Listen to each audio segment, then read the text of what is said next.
peace must be our goal and our guide. And all that we strive for as a human family, dignity and hope, progress and prosperity, depends on peace. But peace depends on us.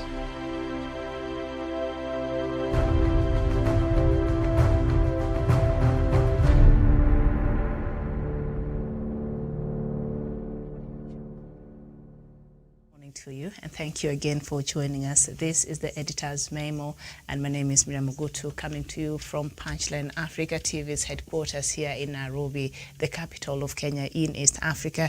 A few minutes past 10 p.m. Thank you so much for finding time to be with us. On the panel this morning is Jevan Karanja, Douglas Kirimi, and Professor Jared Onyari. And on the Editor's Memo, we get to led by Dr. David Matanga, all the way from the Political Command Center. Doctor, very good morning to you. Good morning, Miriam. That is a beautiful introduction. And thank you very much for it. Thank you very much. That's how we should be doing it. I want to thank all of you on the panel. Good morning. Good morning, wherever you are watching us from in the world, wherever in South Africa, North Africa, West Africa, East Africa, the whole of Africa. In Djibouti, Asmara, Cairo, Cape Town, Lagos, Bangui, Rabat, Rwanda, Kigali, Cape Town, and Harare. Good morning. Thank you very much, Miriam. Today's Editor's Memo, I have perused through your papers online, all of them. I've seen a common denominator that I've seen the people who yearn, who want a redemption. I see a redemption. I see the unity. I see people saying, where are we heading? I see a Nikolai Machiavelli amidst the Kenyan people, a man operating with tricks. I see a man who has gone so deep to dismember the same government he sits in. But on the other hand, I also see from the Editor's Memo, people saying, hello, if we go that route of Ruto, we are hurtling to a very big crisis. We better return to the route of President Uhuru Muigai Kenyatta to keep his legacy, to accept that he's a president for 5 years and his term will end in 2022. Also in the middle, in the Editor's Memo, I see faint voices of dialogue. Believe me or not, in your discussion, Professor Jared Onyari will agree with me that some people are murmuring, isn't it time to do a dialogue? Isn't it the time to widen the gap of dialogue? There are those who think, I don't support. I support. I don't support. I want. I don't want. I like BBI. I don't like it. We have those type of people. But time has come, we are converging at a center where the nation stands high. And the idea of President Uhuru Kenyatta remains the most important idea that you have ever seen. On this continent of Africa, shaking the hand of an opponent, creating 9 points of a redemption strategy, discovering peace, unity, tranquility, that the people, a hungry person can be happy if he's peaceful. You can't add anger to violence. A hungry person can remain loyal to the government when there is peace. For the countries that have seen insecurity around and the conflicts around the world, the message is in those 3 compartments. Those who feel like they are Machiavelli, there are many, headed by the topic as discussed by Miriam and the group down in Nairobi. Those who feel, are we hurtling to a very dangerous situation, are again very many. Those who have faint voices of dialogue are realizing they are coming back. Many things are happening on the country called Kenya. A minister of energy chooses a time when he strikes. What does that tell you? In your papers, everybody in Kenya is crying about the prices of pumped fuel, on the pump. Who mans this ministry? Have you done your analysis? Who is the Minister of Energy? Who should know that this country is facing a pandemic? And therefore, I should have been told some people, please, some of these things, propose to the government what tax should be levied, removed. It waits, not completely removed. Is it a coincidence, therefore, Miriam and the panel, that the Minister of Energy under the Energy Regulatory Body allowed the chairman and the board to release the hiked prices, Karanja? Isn't it a miracle, therefore, that this same minister is in collaboration with Nikolai Machiavelli to keep the government of President Uhuru Muigai Kenyatta on firefighting mission? Isn't it so? The memo, editor's memo says yes. Cartel is the Minister of Energy. Wouldn't he have come out and say, Mr. President, in the cabinet, we see this thing going to hurt the people of Kenya. What can we do as a proposal? Can we shelve some of the taxes? The editor's memo finds out that it's mischievous Machiavellian politics that you see being played by the stakeholders that are aligned to Machiavelli himself, who tells you he likes you at night. Daytime, he doesn't like you. He likes you during the daytime.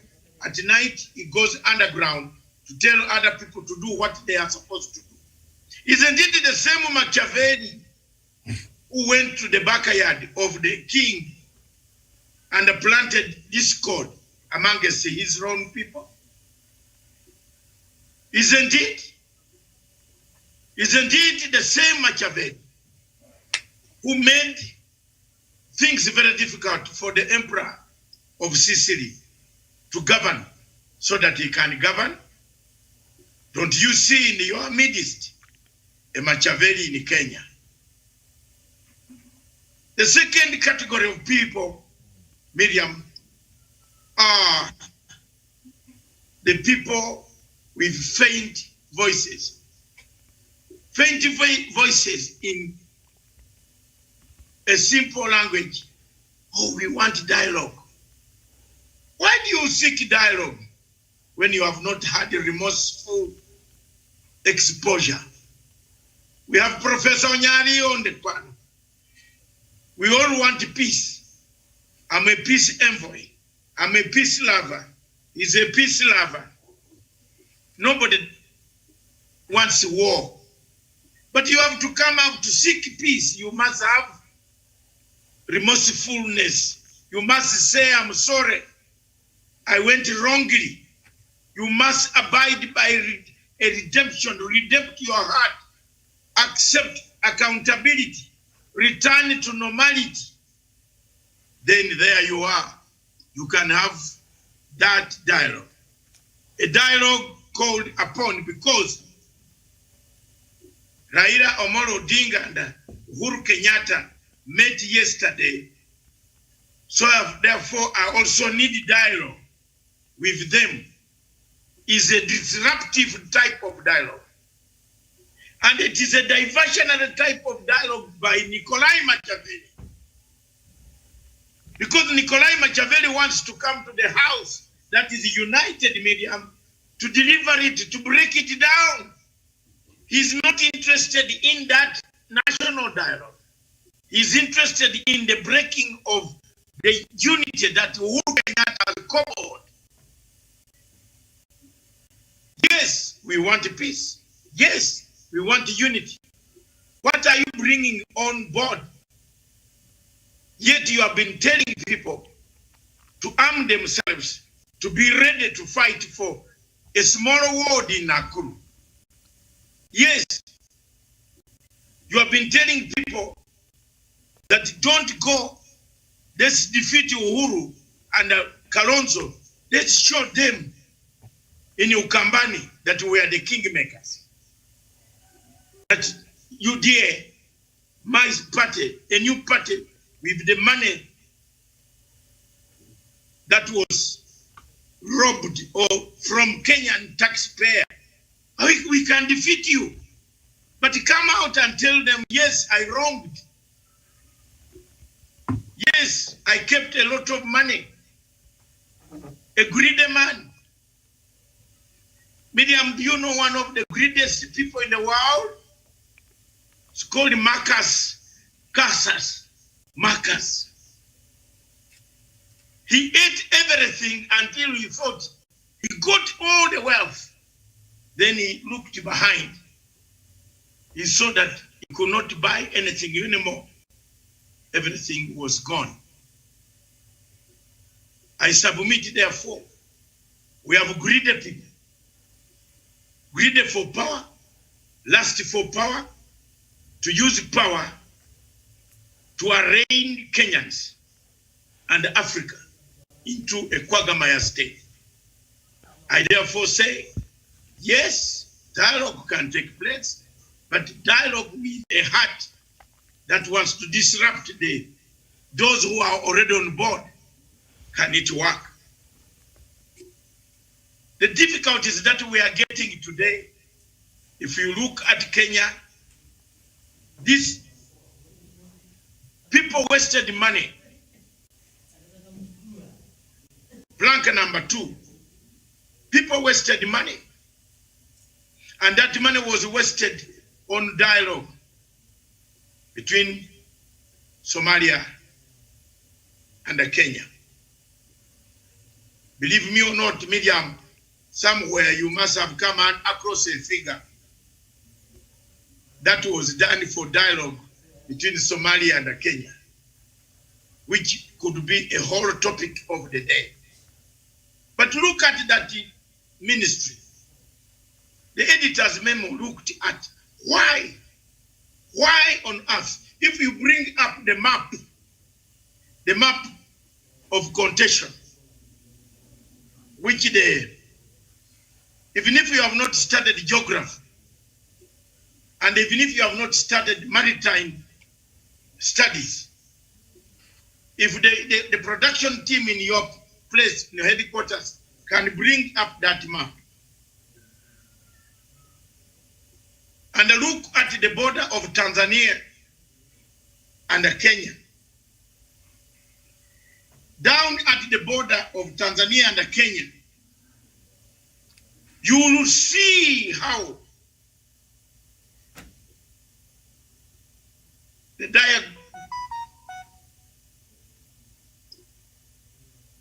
diagonal analysis of the maritime situation.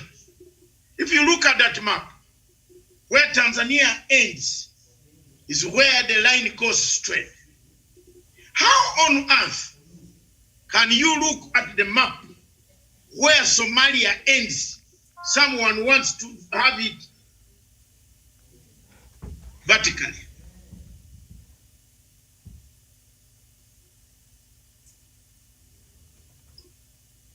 You see that?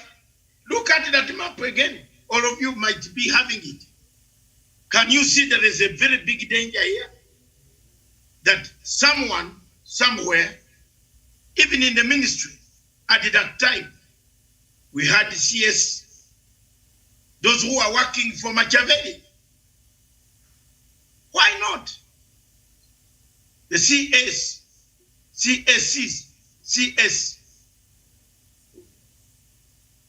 some of them could be, or what they call CAS, are they KAS, CAS?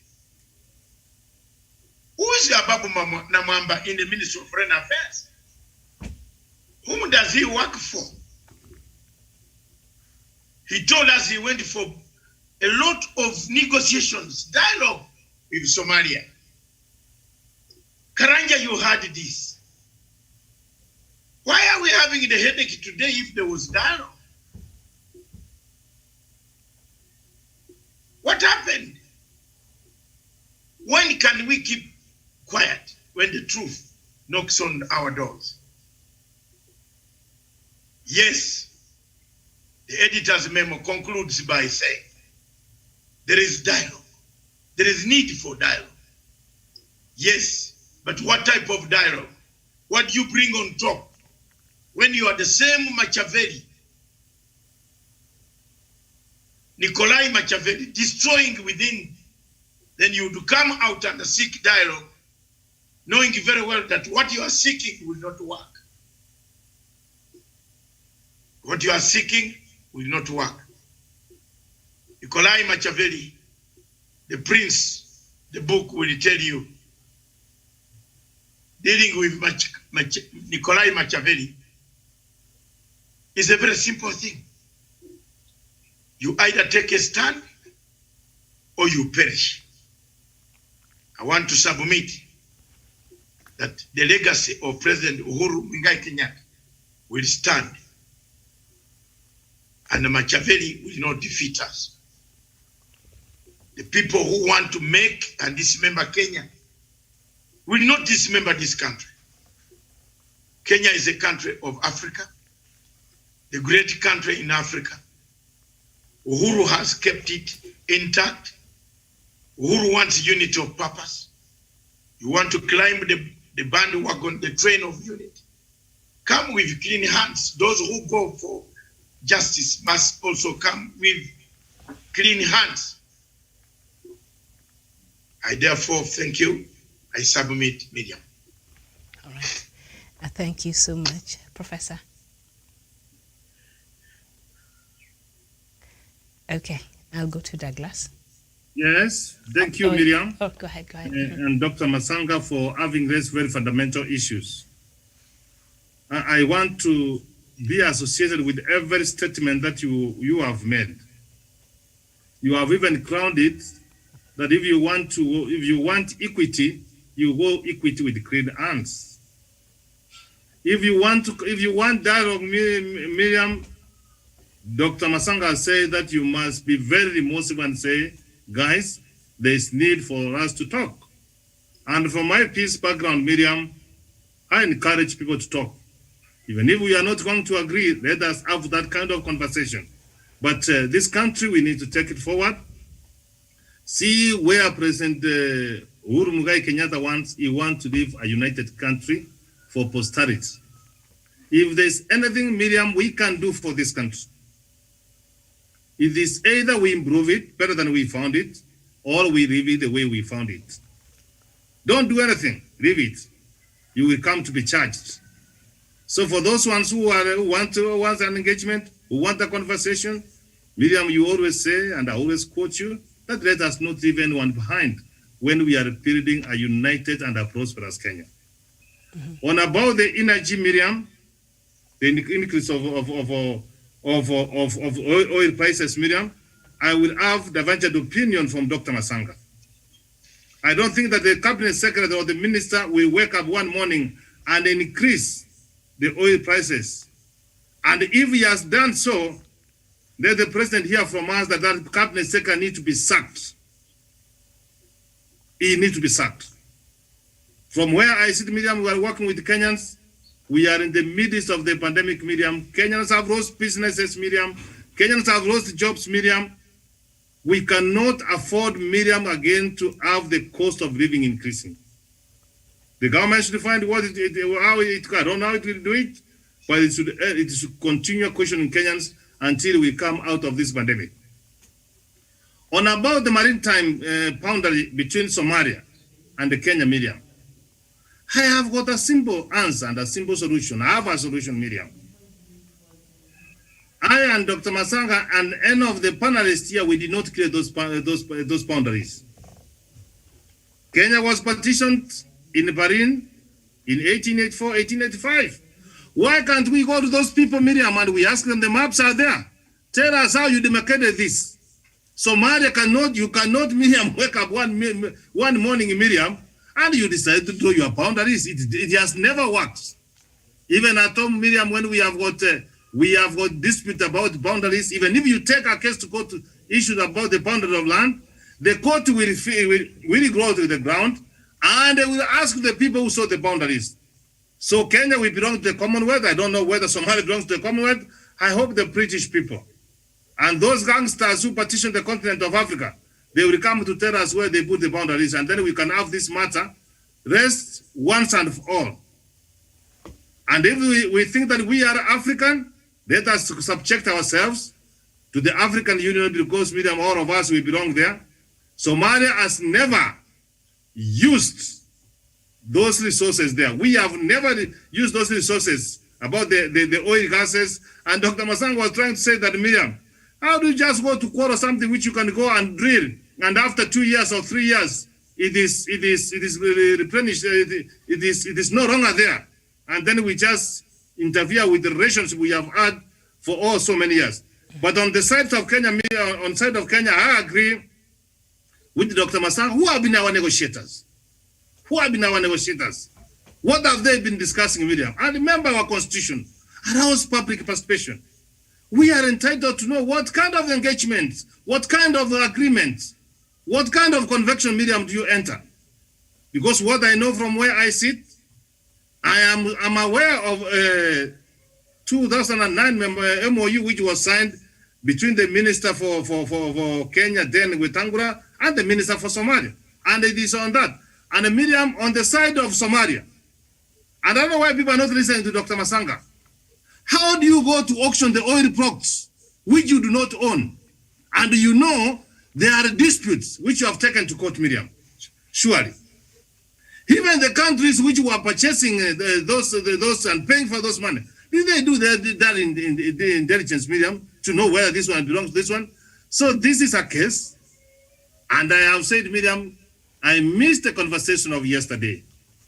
Let me just conclude by saying, if that part of the boundaries of what I showed the fishermen of Ram, if you could see them demonstrating in the sea, Miriam, you saw them demonstrating at Indian Ocean, Miriam. They say that that's where they get their resources. Miriam, it will be a prolonged war in that region for generations. Then the United Nations, because the triggers are there, let them not even trying to imagine, Miriam. The court will never solve the conflict. But if we sit around the table and we have a conversation, Miriam, we will come out of that amicably for the interest of both parties. I submit. Thank you so much. Douglas. Thank you, Miriam. And on the point of the Machiavellian man that is operating in Kenya today, I am very shocked. The Bible-carrying pseudo-philanthropist in our country today is a man that has shocked me. From donating a school bus that belongs to other schools to our children, from amassing cases from young people and also their parents. These are poor people that you keep lying to. And there is nothing that can be done in isolation, Miriam. People have seen our pseudo-philanthropist, a man that has a big heart, to go and donate a bus, school bus that we didn't say as the people from Memo, that we cannot be able to donate to that school. Since 1990s, when I was born, I have always seen Harambes all over, and I have never seen William Ruto in Meru donating buses and also helping people in Harambes. This Sundo Machiavellian man that is operating in our country today, he is operating as if he's the only man with money, but we have seen his Sundo philanthropic activities across the nation are things that cannot be admired. Miriam, I have never thought of donating something and taking it back at night. This is a man that is teaching our children politics of deceit, deception, and hybrid kind of political conmanship. An hybrid political conman, conning people in broad daylight, Miriam. A man that is not ashamed of conning the future of our children. A school bus means a lot to children that would want to go and do games and other things. A school bus means a lot to our children. He is conning even into the future of our children. Our parents are moving from one village to another, telling us this is a man that they want to entrust the future of this country with. A Sundo philanthropist, a man that has never believed in empowering a total man. This is a man that has moved across the nation, lying at the back of the name of President Uhuru Kenyatta. When it is convenient for him, this is a man that Dr. Masanga keeps telling Kenyans, be warned, this is a dangerous man. Our parents and our brothers and sisters in the villages, for the basic thinker that who thinks that this is Sundo philanthropist is a good man for this country. It is not good for this country. Handouts have destroyed this nation. Handouts have destroyed the churches in this nation. From time immemorial, Miriam, we have had progressive churches all over the place. And these churches, their engines have never been the handouts from this Sundo philanthropist. Most of these churches have stagnated. Committees of development in these churches have disintegrated. Bishops and the pastors are thought to have stolen money, and this man has never delivered a coin, Miriam. This is the man that Kenyans are dealing with today. Mm-hmm. All right. Okay. Thank you so much, Douglas. All right. Let him deal with that. We will go to Javan. Thank you, Miriam, and on the editor's memo.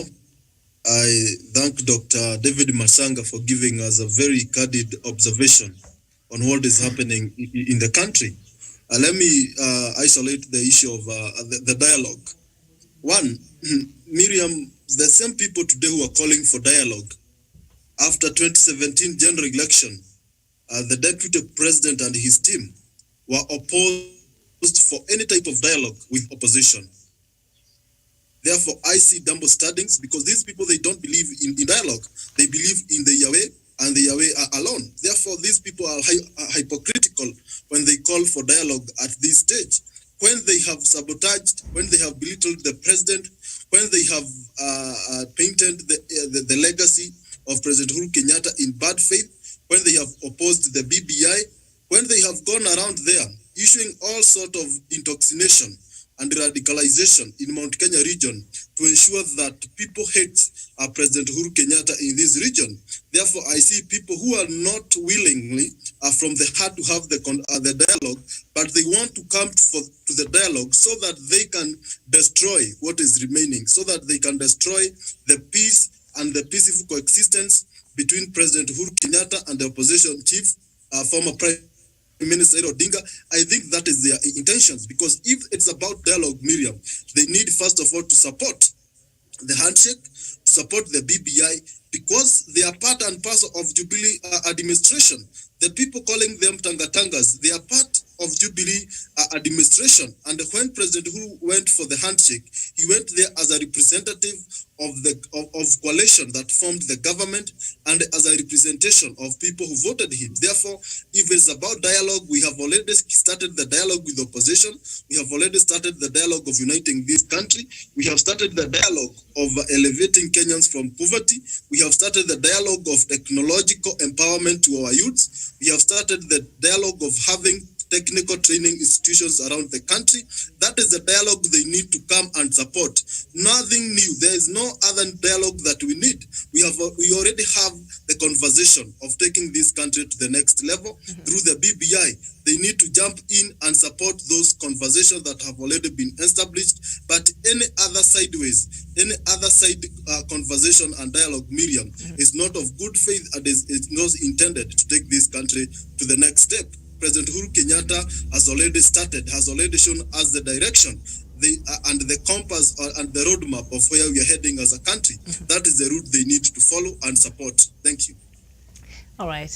Thank you so much, Jevan. You've really poured water on the intention of some of these people who perhaps are seeking a silent, dialogue there. They're really longing for it, but because you've said that they've been castigating that unity and the handshake and the dialogue between President Uhuru Kenyatta and the opposition leader, so now perhaps it's very difficult for them to come out outright there, as Doctor was explaining before.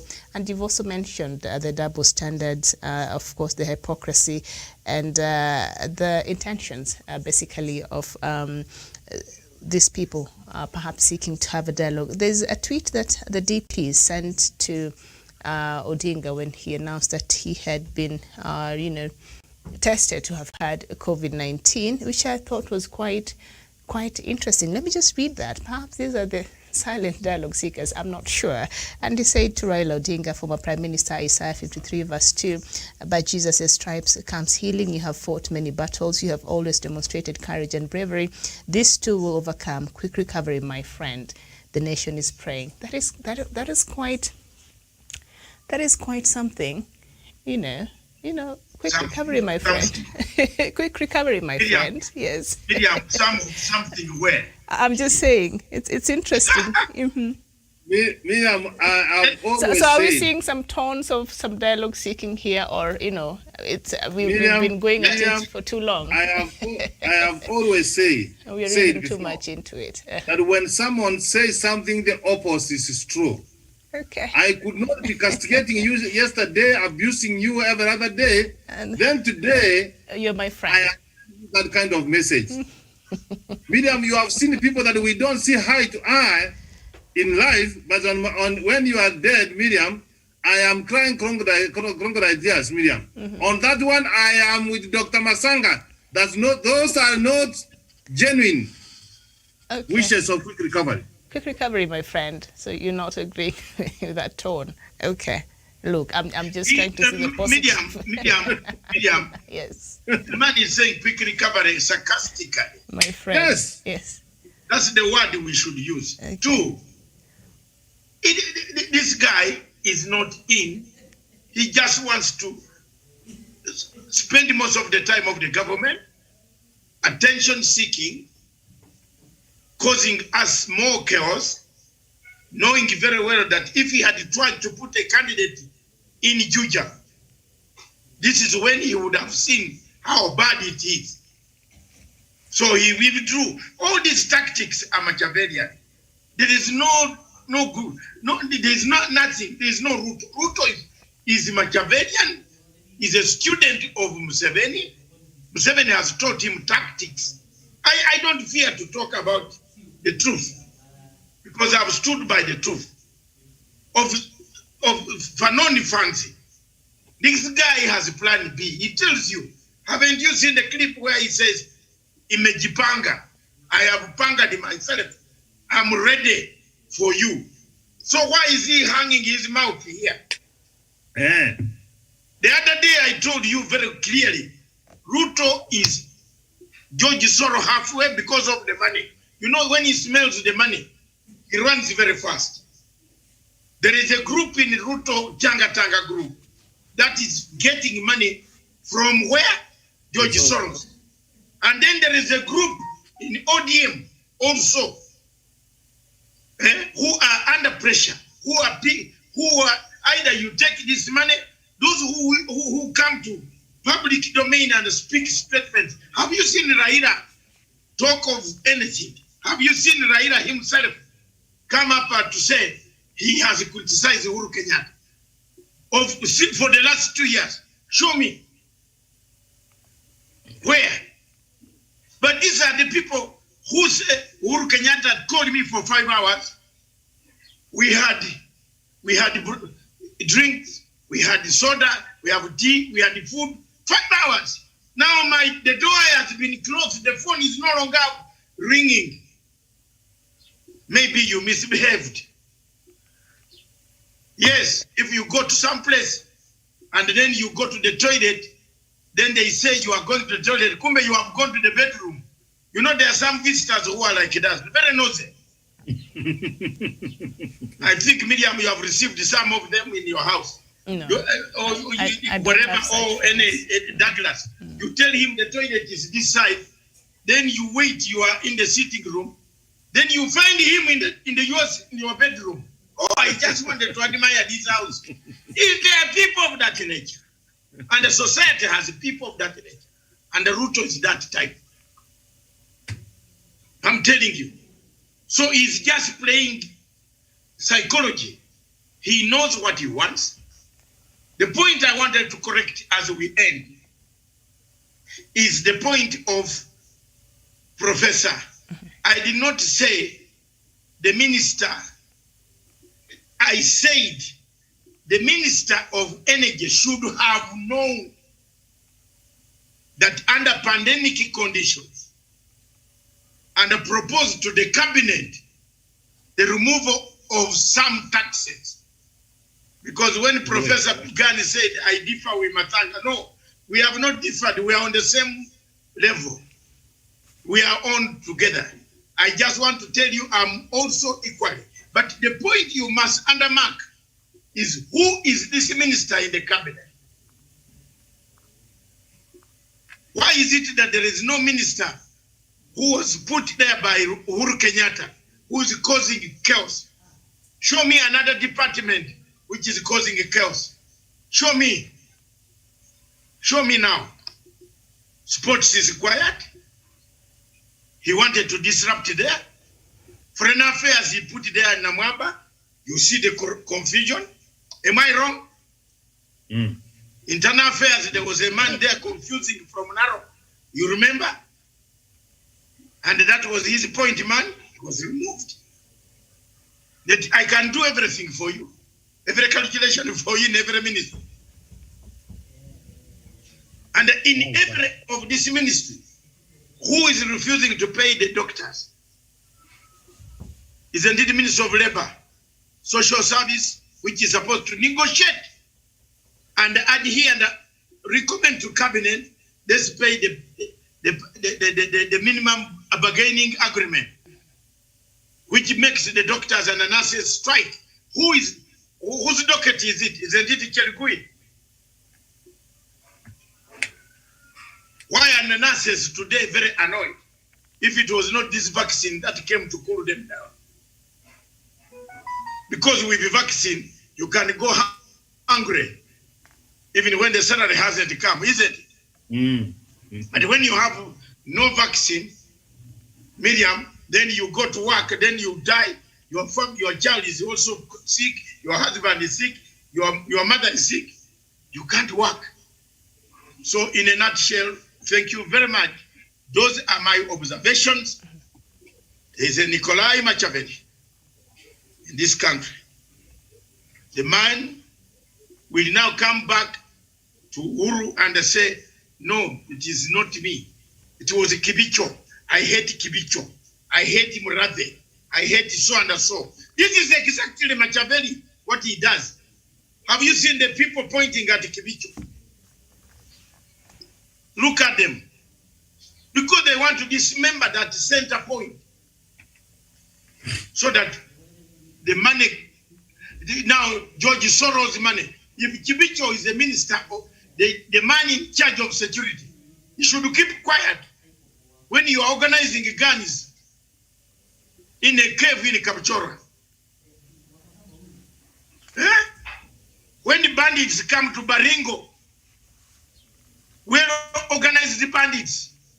Then the Rift Valley coordinator, Natembea, sees them going towards Uganda and disappearing. Then the following day, Uganda television displays bandits arrested with the cows from Kenya.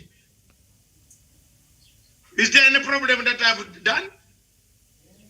Hasn't Natembea told us that these people were moving towards West Pokot and they disappeared into the border? Where did they come from? Those are some of the things Nikolai Machiavelli is doing. When we talked about the meat, when the president put the meat under the Ministry of Defense, do you see any more cows being stolen? No, They have Miriam, been taken. are there cows being stolen anymore? You hear? Douglas, have you heard? Any cows being stolen anymore? Because you cannot take those cows to Geno, the Geno who is the managing director there. He's there at 6 o'clock. You know what time the managing director of Kenya Meat Commission, the Geno man there, the 5-star guy who is there. You go there at 6 o'clock when this train transfers these cows down there. He's there. And he's taking, where did these cows come from? So you can't take your theft across to this man. Before you go, let me leave you with one name. Oh, ye, one name. So that you can one day maybe come back and tell me I was right. Let me leave you with one name, the panel. I want you to look at one hyena, one man in the world called Crassus Marcus. Crassus Marcus. Who was Crassus Marcus? Or Crassus Marcus? Called C-R-A-S-S-U-S. Marcus. You will find out, link that man to Nikolai Machiavelli. The most greedy man on planet Earth is called Crassus Marcus. Miriam, observe that, look at that, Google that out. You will find one of them is in Africa here. And then you conclude the story for me. We meet then tomorrow or later on today. Mm-hmm. I am on standby. Thank you very much, madam. And thank you very much, gentlemen. Right. God bless you. All right. Thank Remember you. the word Crassus Marcus. Very dangerous man. Greedy. I know by now Onyari has got a clip of it. Can you read for us what Crassus Marcus means? Who is he? C-R-A-S-S-U-S. Marcus. M-A-R-K-U-S. And read the legacy trend of today. You will find out who he is. I wrote it very diligently in the morning. May God help Kenya, Africa. Thank you very much. God bless you, Miriam. All right. Look at that man. It's a greedy man here. He's here. He's here. He's here. He's here. Here. He's there where you are. All right. Thank you so much, Dr. Matanga. Thank you, Professor. Thank you, Javen and Douglas.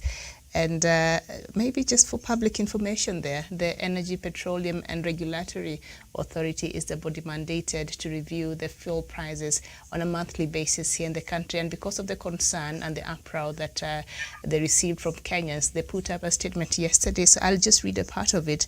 And EPRA said, the pricing of petroleum in Kenya is undertaken in accordance with the Energy, Petroleum Pricing Regulations 2010, adding that the country imports refined petroleum products for local consumption, so that already comes with a high marked price.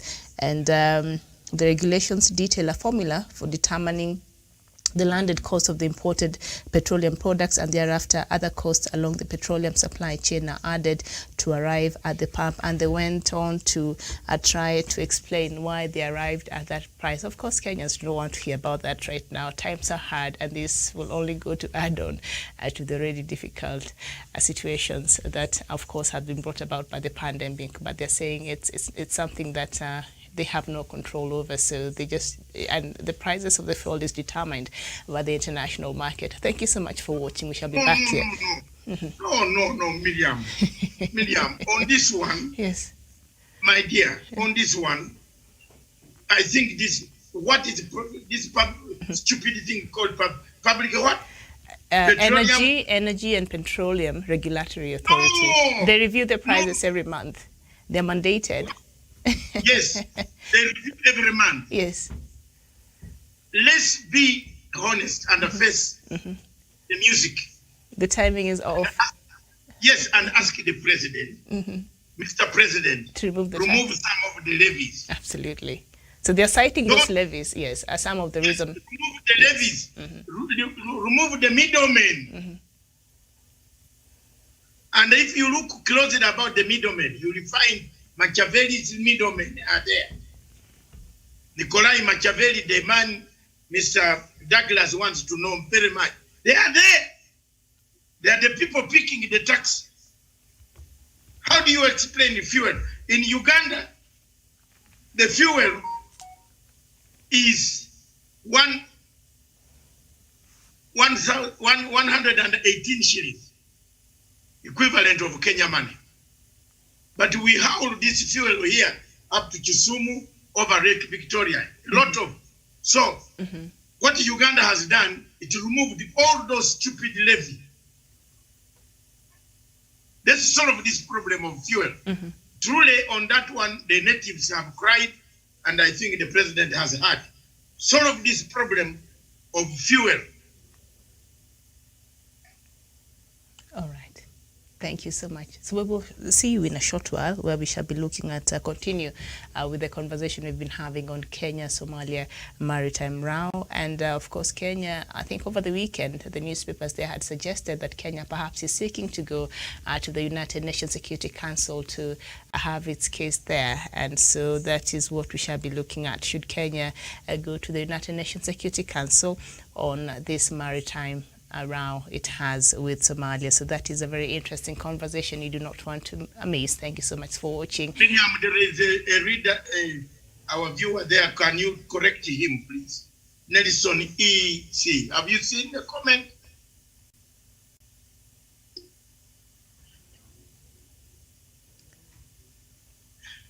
Can I? Yes, can go ahead, you, respond to that. Nelson, I want to tell you that we have not stopped talking about Nigeria. In fact, even this just now, I've mentioned this member in Nigeria. You know, I talk about Nigeria every afternoon. So Nelson, join me at 3 p.m. Every day I talk about Nigeria. So we don't believe in bribes. Yeah, 3 we don't p.m. believe in the bribes. No, we are not. The East Africans are not bribing. We are straightforward people. We started talking about Nigeria ourselves. So don't accuse this television station for having been pocketed by Buhari. In Nigeria, you can pocket a television station.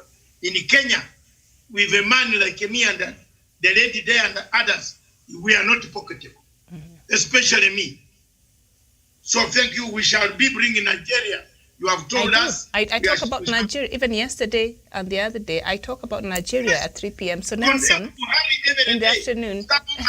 Some of us have no visas. Our visas have been cancelled because of you. Then you talk about us being bribed. You are stupid. Where? Nelson, you pay us to talk about Nigeria. Shut up. Don't come on our show and disrupt our morning. We started this thing 5 years ago. Where were you? When I was talking about Nigeria every day. Shut up. If you don't want to watch, go and open yours. Don't tell me that we are bribed. It annoys me. Who bribes us? Can Buhari? Do we know Buhari? Are we Nigerians? We are Africans. We stand for Africa. And we have condemned Buhari. And when you come with such a stupid statement, oh, Nigeria has bribed you. Which Nigeria can bribe me? Has Nigeria been feeding me? I'm 65 years old. Did Nigeria feed me? Don't come on our television with such stupid, prudish difficulties of mental disability. Thank you. All right, we'll see you shortly. Bye-bye.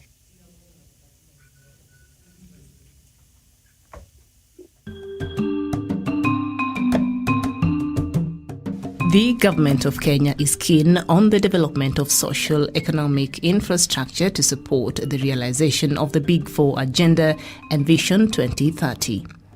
The ambitious infrastructure projects are aimed at opening up the country for business and bolster productivity, particularly in the agricultural, manufacturing and the service industry, as this would bolster employment opportunities. Part of these critical infrastructure projects include the ongoing 27-kilometer expressway linking Nairobi's Jomo Kenyatta International Airport and Nairobi's Westlands. Upon completion, the expressway will exponentially reduce travel times within Nairobi and thus help the country save man-hours, which is being lost in the traffic jams on a daily basis. The Lake Victoria Port Modernization Project to increase cargo handling capacity of the port and to increase Kenya's bilateral and multilateral trading within the region.